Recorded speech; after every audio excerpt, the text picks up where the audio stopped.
Hello বন্ধুরা, আজকে আমরা শুরু করব রেডিও অ্যাক্টিভিটি। আগেই বলেছিলাম যে মানে কোনো একটা নিউক্লিয়াসের স্টেবিলিটি সেটা অনেকগুলো ফ্যাক্টরের উপর ডিপেন্ড করে। ঠিক আছে, যেমন একটা ফ্যাক্টর হতে পারে যে নিউট্রন এবং প্রোটনের সংখ্যার যে রেশিও, সেটা একটা ফ্যাক্টর হতে পারে। আবার অনেক সময় নিউক্লিয়াসের সাইজটাও একটা ফ্যাক্টর হতে পারে।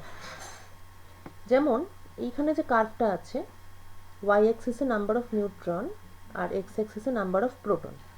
এবার এই যে ব্ল্যাক যে জিগজ্যাগ লাইনটা আমরা দেখছি, সেটা হচ্ছে স্টেবল নিউক্লিয়াস গুলোকে প্লট করে এই জিগজ্যাগ লাইনটা পাওয়া গেছে। তাহলে এর উপরে বা নিচে বা আরও যে সমস্ত এলিমেন্ট নেচারে এক্সিস্ট করে যারা এই জিগজ্যাগ লাইনের উপরে নেই, তারা সকলেই কিন্তু কোনো না কোনো কারণে আনস্টেবল। এইবার এক একটা ধরনের এলিমেন্টের জন্য এক এক ধরনের ইনস্টেবিলিটি পাওয়া যায়। যেমন এই হলুদ যে রিজিয়নটা আমরা দেখতে পাচ্ছি, এইগুলোর বৈশিষ্ট্য কি, এই রিজিয়নে যত এলিমেন্ট আছে তাদের সবারই number of protons is very very high. এরা হচ্ছে heavy element, very heavy element.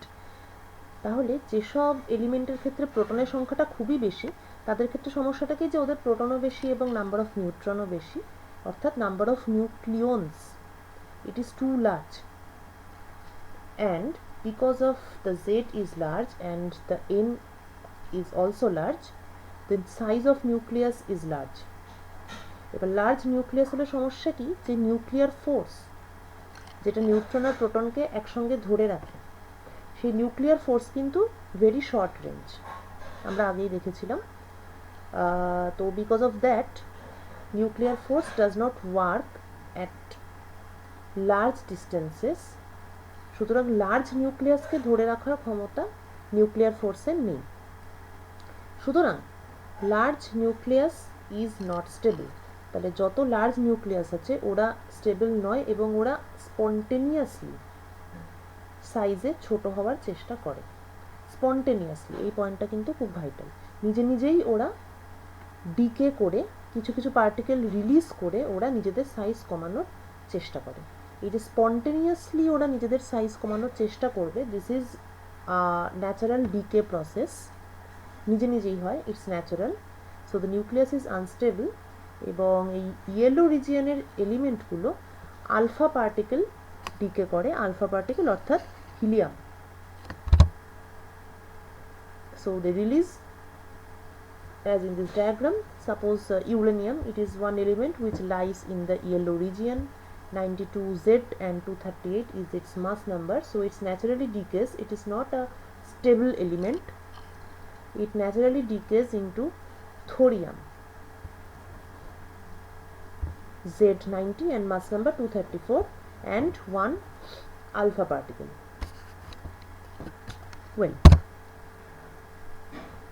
now so the spontaneous decay process, it is XZA and it is parent atom and it decays into a daughter atom Z-2A-4 plus 2 helium 4.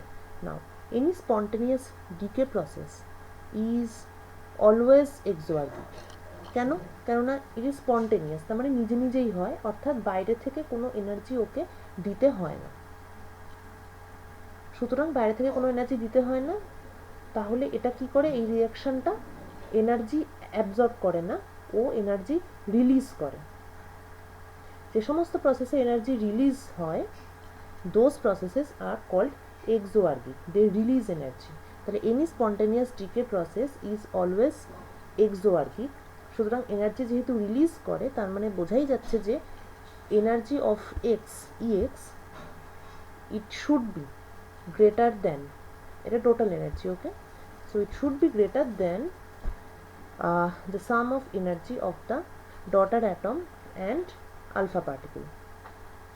EY আর E alpha কে যদি add করি, তাহলে EX টা কিন্তু তার থেকেও বেশি হবে, কেননা it is exoergic or it releases energy it does not absorb energy.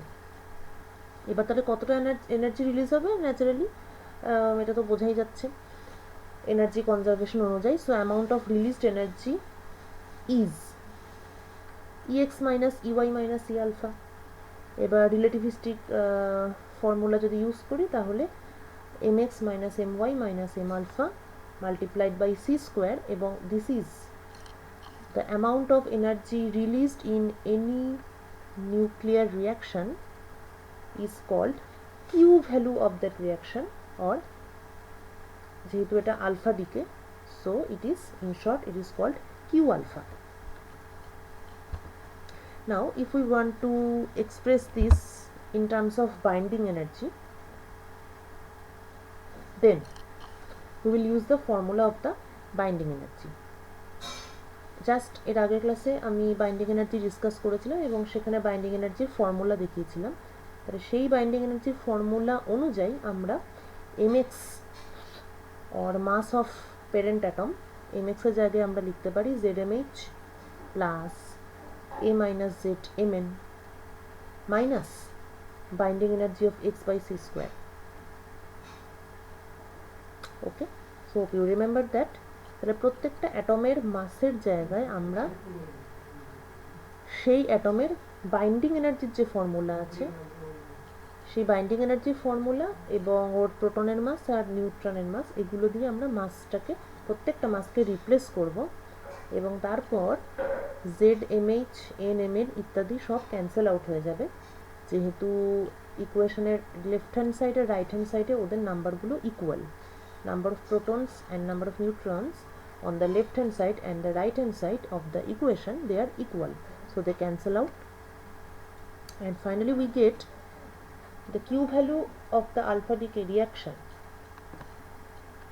can be written in terms of mass mx minus my minus m alpha c square, অথবা it can be written in terms of binding energy of y plus binding energy of alpha minus binding energy of x. So, and note all the masses used here, all these masses mx, my, m alpha etc., they are all rest mass. So in the decay process we are assuming that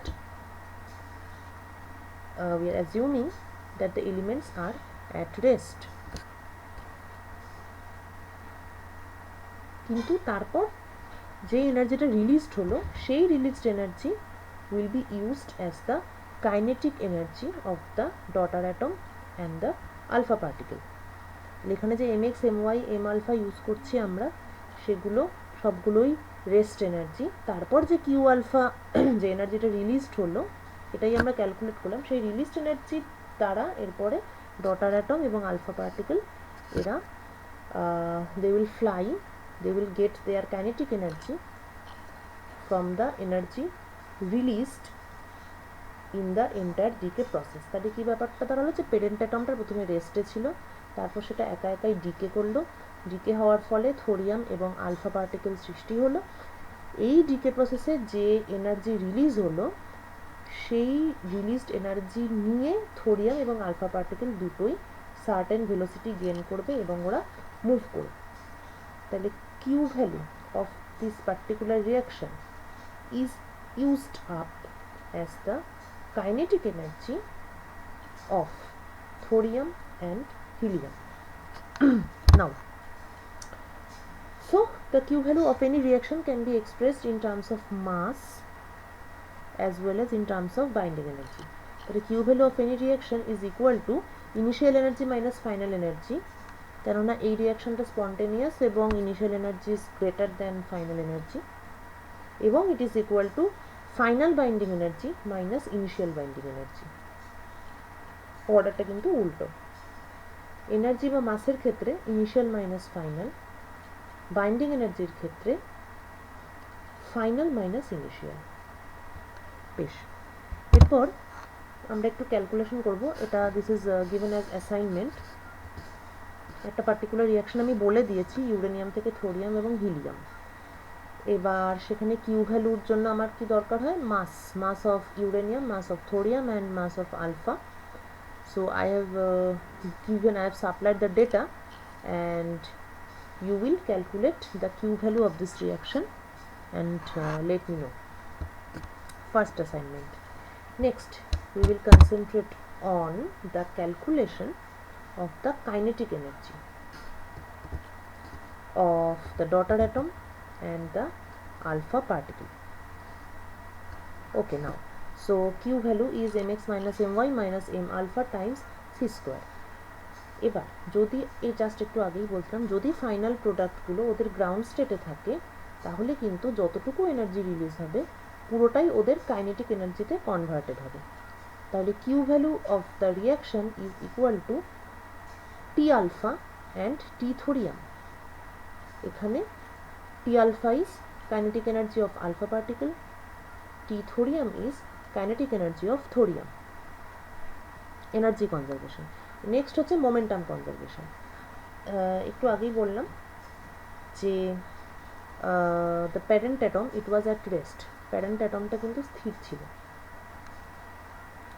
তাহলে momentum conservation অনুযায়ী before the decay process total momentum was 0। After the decay process যে energy release হলো তার ফলে thorium এবং helium ওরা kinetic energy gain করলো এবং ওদের ভেলোসিটি তৈরি হলো। তাহলে এদের একটা মোমেন্টামও আছে, পি আলফা আলফা পার্টিকেলের মোমেন্টাম, পি থোরিয়াম হচ্ছে থোরিয়ামের মোমেন্টাম। ন্যাচারালি যেহেতু before the reaction the sum was 0, তার মানে এদের velocity or direction of movement দুটো অপোজিট দিকে হবে। দুটো অপোজিট দিকে হলে তবেই টোটালটা 0 হতে পারে। ক্লিয়ার? তাহলে আমি মনে করছি যে এটা একটা linear process. Before the decay process total momentum was 0, after the decay process alpha particle আর থোরিয়াম দুটো একে অন্যের অপোজিট ডাইরেকশনে মুভ করেছে এবং মানে একমাত্র সেভাবেই এটা স্যাটিসফাই হওয়া সম্ভব। দুটো নিজেদের অপোজিট ডিরেকশনে মুভ করেছে, তাই আমরা অলরেডি মাইনাস বসিয়েছি, দে আর অপোজিট ইন দ্য ডাইরেকশন। তাহলে রাইট হ্যান্ড সাইডে হলো পি আলফা মাইনাস পিটিএইচ। এখানে পি আলফাটা শুধুমাত্র মোমেন্টামই বোঝাচ্ছে, this is not a vector equation, কেননা আমরা ডিরেকশন অফ মোশন এটাকে কনসিডার করে অলরেডি মাইনাস সাইনটা বসিয়ে দিয়েছি। তাহলে পি আলফাটা হচ্ছে just momentum, value of the alpha particles momentum, PTH হচ্ছে value of the momentum of thorium atom. Parent atom is at rest. এইবার তো যেমন কাইনেটিক এনার্জির যা ফর্মুলা, T alpha equal to half M alpha V alpha square, T thorium equal to half m thorium v thorium square. বা সেটারও বোধহয় দরকার হবে না এখানে, বেটার হচ্ছে যে কাইনেটিক এনার্জি অফ আলফা আর মোমেন্টাম অফ আলফা এদের মধ্যে রিলেশন আমরা জানি, যে কোনো পার্টিকেলেরই কাইনেটিক এনার্জি আর মোমেন্টামের মধ্যে রিলেশন আমরা জানি। তাহলে সেই অনুযায়ী সেকেন্ড ইকুয়েশনটাকে কনভার্ট করে ইকুয়েশন 1 এবং ইকুয়েশন 2কে সলভ করে যেটা তোমাদের করতে হবে সেটা হচ্ছে যে এইটা প্রুভ করতে হবে। Show that T alpha is equal to Q alpha divided by 1 plus m alpha by m thorium. বোঝা গেছে? এনার্জি কনজারভেশন আর মোমেন্টাম কনজারভেশন এই দুটো ইকুয়েশনকে সলভ করে তোমাদের বের করতে হবে kinetic energy of the alpha particle as a function of Q value of the reaction.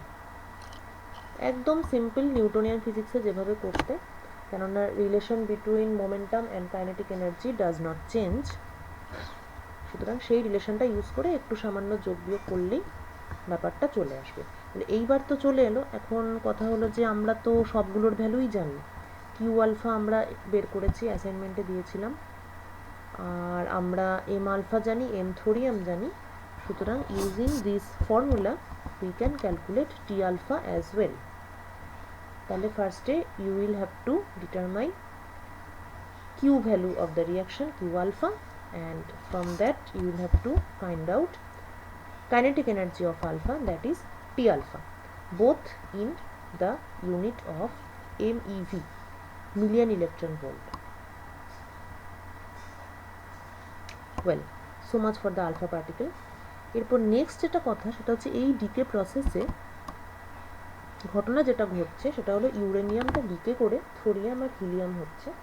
Helium is coming out of the nucleus. এখন প্রশ্ন হলো নিউক্লিয়াসটা ভেঙে মনে করি থোরিয়াম আর হিলিয়াম এই দুটো ভাগে স্প্লিট হয়ে গেছে, কিন্তু এরপর যখন হিলিয়ামটা থোরিয়াম নিউক্লিয়াস থেকে ডিট্যাচড হবে, থোরিয়াম নিউক্লিয়াস থেকে হিলিয়ামটা যখন ডিট্যাচড হবে তখন ও একটা পোটেনশিয়াল ব্যারিয়ার ফেস করবে। তার কারণ নিউক্লিয়াসের ভেতরে একটা পোটেনশিয়াল ওয়েল আছে, আমরা জানি নিউক্লিয়ার ফোর্স, ওখানটায় নিউক্লিয়ার ফোর্স কাজ করছে। নিউক্লিয়াসের বাইরে কিন্তু কুলাম পোটেনশিয়াল কাজ করছে, and it is repulsive Coulomb potential, it is repulsive. Coulomb ফোর্সটা কার কার মধ্যে কাজ করছে? থোরিয়াম নিউক্লিয়াস যেটা পজিটিভলি চার্জড, ওর চার্জ কত? 90 times charge of the nucleus, কেননা ওর নাম্বার অফ প্রোটনস হচ্ছে 90। হিলিয়াম পজিটিভলি চার্জড, চার্জ হচ্ছে 2 Times the charge of an electron. তাহলে থোরিয়াম নিউক্লিয়াস আর হিলিয়াম নিউক্লিয়াস এদের দুজনের মধ্যে কুলাম ফোর্স কাজ করছে। So on the outside of the nucleus, নিউক্লিয়াসের ঠিক বাইরে কুলাম পোটেনশিয়াল, নিউক্লিয়াসের ঠিক ভেতরে নিউক্লিয়ার ফোর্সের দরুন পোটেনশিয়াল। তাহলে the graph looks like this. এটা হচ্ছে নিউক্লিয়াসের বাউন্ডারি, ভেতরে পোটেনশিয়াল ওয়েল, বাইরে একটা positive potential because it is repulsive. তাহলে বাউন্ডারিতে there is a potential barrier. So you will now have to calculate the Coulomb potential, the height of the Coulomb potential at the boundary of the nucleus, এবং এখানে নিউক্লিয়াসের রেডিয়াসটা, তোমরা নিউক্লিয়াসের রেডিয়াসের formula জানো, you know the formula of the radius of the nucleus, it is directly proportional to the cube root of the mass number। তাহলে থোরিয়ামের মাস number 234, সেটাকে put করতে হবে, থোরিয়াম নিউক্লিয়াসের রেডিয়াসটা বার করতে হবে, এবং তারপর কুলাম্বের ফর্মুলা ইউজ করে কুলাম পোটেনশিয়াল ব্যারিয়ারের হাইটটা বের করতে হবে। অর্থাৎ find out, you will have to find out the Coulomb potential between the thorium nucleus charge 90e and the helium nucleus charge 2e. Okay, so that's it. So first you find out all three quantities and then get back to me, and after that we will proceed with the details of the physical mechanism of decay process of alpha. Goodbye.